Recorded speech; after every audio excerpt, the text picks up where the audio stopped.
Baik, selamat pagi semuanya. Bertemu lagi kita dalam perkuliahan pendidikan kewarganegaraan. Hari ini adalah pertemuan ke-12 ya. Pada hari ini kita akan membahas tentang topik kesadaran hukum warga negara. Bagaimana kabarnya semua? Saya harapkan semua dalam keadaan sehat walafiat ya. Dan semoga kita semua selalu diberi kesehatan oleh Tuhan yang Maha Kuasa. Amin, amin. Baik, terkait masalah kesadaran hukum, minggu lalu kan kita sudah bahas tentang bagaimana pengertian hukum, ya, kemudian beberapa hal lainnya, dan penegakan keadilan ya. Nah, pada pertemuan kali ini kita akan bicara tentang bagaimana kesadaran hukum dari warga negara. Nah, pertama sekali kita harus paham terlebih dahulu apa itu kesadaran hukum. Nah, secara kata, kesadaran hukum merupakan penggabungan dari dua kata, yaitu sadar dan hukum. Nah, sadar berarti tahu dan mengerti, dan hukum ya kita sudah jelaskan definisi minggu lalu ya, yaitu sekumpulan peraturan yang ditaati dan kemudian disepakati dan kemudian ditaati oleh masyarakat. Nah, secara keseluruhan berarti kesadaran hukum adalah mengetahui dan mengerti hukum. Nah, ini ilustrasinya ya. Kesadaran hukum, jadi keadilan itu tetap penting sebagai hal yang krusial dalam kesadaran hukum warga negara. Jika ada keadilan, jika warga negara merasakan keadilan, maka warga negara akan semakin tinggi kesadaran hukumnya.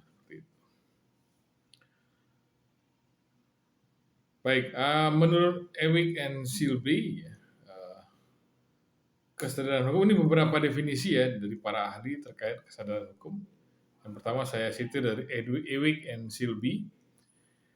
Jadi menurut mereka kesadaran hukum adalah cara orang-orang memahami hukum dan berbagai institusi hukum.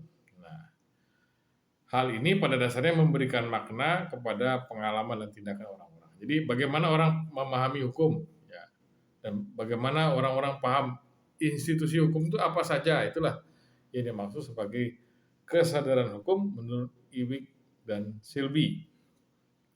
Nah, berikutnya adalah dari Profesor Sudikno Mertokusumo.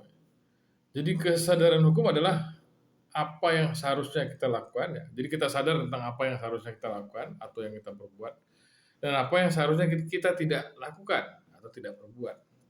Kalau beliau kan istilahnya seyogyanya, saya ubah jadi seharusnya, itu sama saja maknanya. Jadi kesadaran hukum adalah kita sadar apa yang harus kita lakukan dan tidak lakukan. Dan dalam hal ini, dalam konteks ini ya, kesadaran hukum mengandung sikap toleransi. Jadi ketika kita sadar kita harus ngapain dan untuk menghindari hal-hal lain yang seharusnya tidak kita lakukan ya, maka di sanalah makna toleransi kemudian. Nah, inilah buku yang ditulis oleh Ewick and Silby serta Profesor Sudikno Mertokusumo. Nah, kesadaran hukum ini sebenarnya sangat dibutuhkan ya, untuk menghindari benturan-benturan kepentingan. Jadi ketika masyarakat sadar hukum, otomatis konflik of interest itu bisa kita hindari. Ya artinya ketika misalnya ada suatu hal yang misalnya sengketa gitu ya. Nah, masyarakat sadar hukum ya otomatis mereka akan paham bahwa yang mereka sengketakan ini secara hukum posisinya bagaimana. Nah, sehingga konflik of interest bisa dihindarkan. Dan setelah itu semakin tinggi kesadaran hukum warga negara, maka semakin mudah hukum ditegakkan untuk memajukan negara tersebut. Nah inilah ilustrasinya ya. Jadi kesadaran hukum adalah cirinya tingkat kepatuhan hukum tinggi, angka pelanggaran atas hukum rendah. Jadi kalau misalnya masyarakat yang semakin banyak kejahatan berarti tingkat kesadaran hukum masyarakatnya rendah. Atau mungkin masyarakatnya protes terhadap sistem hukum yang ada ataupun penegak hukum yang mungkin mereka anggap tidak adil. Nah, terdapat 3 jenis ketaatan hukum masyarakat. Yang pertama, compliance, jadi taat karena takut sanksi, takut diberi sanksi. Itu compliance, ya. Ketaatan yang bersifat compliance. Kalau yang kedua, identification, taat karena takut hubungan baiknya rusak dengan pihak lain. Misalnya kalau dia taat karena ternyata polisinya temennya gitu kan, nggak enak gitu ya. Jadi kalau misalnya dia melanggar, takutnya hubungan dekatnya dengan polisi tersebut jadi rusak.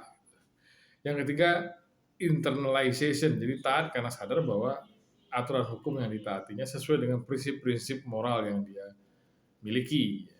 Jadi dia memang taat hukum ya karena ya saya harus taat hukum. Gitu. Saya berhenti lampu merah ya saya harus berhenti karena inilah apa namanya di sinilah warga negara itu bisa taat lalu lintas sehingga tidak terjadi kecelakaan. Jadi dia sadar secara moral bahwa hukum itu adalah hal yang harus ditaati. Inilah ilustrasinya ya bagaimana hukum dan kemudian palu serta buku ya timbangan ya, jadi harus adil ya tidak boleh berat sebelah harus. Nah menurut Mustafa Abdullah dan Suryono Sukamto ya, terdapat 4 indikator kesadaran hukum masyarakat.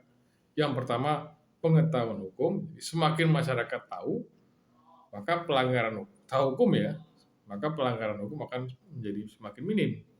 Yang kedua, pemahaman hukum. Jadi seseorang paham akan isi, tujuan, manfaat, dan akibat dari pelanggaran aturan hukum, sehingga dengan demikian seseorang bisa menghindari ya, setiap sanksi yang akan menimpa mereka jika mereka melanggar hukum tersebut. Yang ketiga, sikap hukum. Jadi suatu kecenderungan untuk menerima hukum karena menghargai hukum sebagai sesuatu yang memiliki manfaat dan menguntungkan jika ditaati. Jadi sikap yang menerima hukum, taat hukum, ya, sadar hukum karena memang merasa ya, menganggap bahwa jika mereka taat maka mereka akan mendapatkan keuntungan. Yang berikutnya perilaku hukum. Jadi ini merupakan indikator utama kesadaran hukum yang dimiliki oleh warga negara. Jadi ketika kita melihat bagaimana pola perilaku warga negara yang patuh pada hukum, hal tersebut menandakan bahwa hukum tersebut benar-benar berlaku dan efektif dalam masyarakat. Jadi kalau semakin masyarakat taat hukum ya berarti hukum tersebut berlaku efektif. Masyarakat merasakan keadilan di sana. Nah kalau sebaliknya ya mungkin ya maka sistem hukum tersebut harus dirombak ya, dan juga mungkin penegak hukumnya harus juga diberikan kesadaran gitu, supaya bisa lebih memberikan keadilan dalam menegakkan hukum. Ini ilustrasinya ya. Baik, ada beberapa faktor yang mempengaruhi kurangnya kesadaran masyarakat akan pentingnya hukum. Yang pertama, terdapat ketidakpastian hukum. Jadi hukum itu ternyata kalau yang masyarakat kurang sadar ya karena mereka menganggap ternyata hukum tidak memberikan mereka kepastian. Banyak peraturan tapi ternyata posisi mereka juga tidak settle secara hukum. Gitu.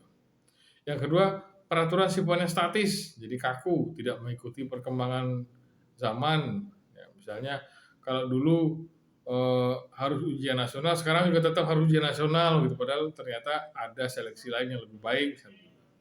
Yang ketiga, ketidakefisienan cara-cara masyarakat untuk mempertahankan peraturan yang berlaku.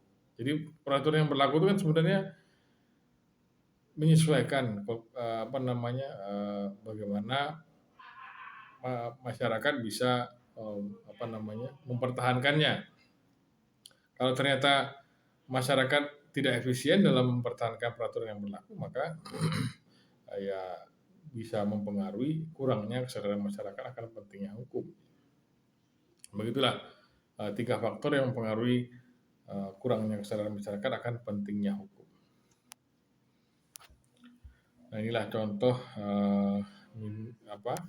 tadi kurangnya kesadaran masyarakat akan pentingnya hukum. Jadi menganggap ketika menerobos jalur busway ini ya bagi mereka ini kan pelanggaran hukum sebenarnya, tapi mereka menganggap ya ini bukanlah pelanggaran yang berarti karena menganggap mungkin tidak ada yang petugas yang akan menangkap mereka atau memberikan sanksi pada mereka gitu. atau mungkin menganggap ya eh, tidak apa namanya ya kejar setoran gitu kan, sebenarnya ini zaman dulu ya, nggak tahu sekarang apakah masih ada apa tidak di Jakarta. Nah ini 5 faktor yang mempengaruhi kesadaran hukum menurut Suryono Sukanto. Yang pertama, hukumnya sendiri di undang-undang yang berlaku. Jadi ini juga merupakan hal yang krusial ya. Jadi undang-undang yang berlaku juga bisa mempengaruhi bagaimana masyarakat sadar terhadap hukum. Yang kedua, penegak hukum ya, ini pihak-pihak yang menegakkan hukum, aparat keamanan, aparat kepolisian gitu ya. Apakah sudah menegakkan hukum setegak-tegaknya ataukah hanya pada pihak tertentu tajam tapi pada pihak lain tidak? Itu yang harus selalu dievaluasi. Yang ketiga, sarana dan prasarana pendukung penegakan hukum. Nah, ini juga penting. Seperti misalnya kalau saya pernah lihat di beberapa film itu ya, di Amerika Serikat misalnya, itu polisi dibekali pistol kecepatan. Jadi ketika ada yang melanggar kecepatan, polisi tinggal nembak pakai pistol itu, jadi langsung tahu berapa ratus kilometer per jam kecepatan kendaraan yang bersangkutan. Kan ada limit batas kecepatan. Misalnya maksimal hanya 100 kilo, jadi sudah melanggar, ya berarti polisi tinggal tembak pakai pistol kecepatan, langsung bisa diberikan sanksi, sudah ada buktinya begitu ya. Itu sarana dan prasarana pendukung penegakan hukum.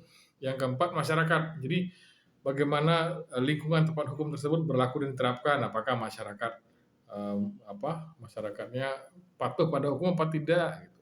Sadar hukum apa tidak, gitu. Yang kelima, kebudayaan. Jadi bagaimana kebudayaan masyarakat ya, sebagai hasil cipta rasa dan karsa mendasari pergaulan hidup. Jadi apakah masyarakat sudah memiliki budaya taat hukum, ataukah masyarakat memiliki budaya sebaliknya? Ini yang harus selalu senantiasa dievaluasi terus-menerus. Baik, itulah terkait kesadaran hukum warga negara. Jika ada pertanyaan, mungkin bisa langsung disampaikan melalui kolom komen yang di bagian komen di bawah videonya, atau mungkin bisa melalui WhatsApp ya, atau juga bisa disampaikan langsung di Google Meet Session jika kita adakan Google Meet Session. Baik, terima kasih atas perhatiannya. Kurang lebihnya mohon maaf. Sampai bertemu di pertemuan berikutnya ya. Selamat pagi.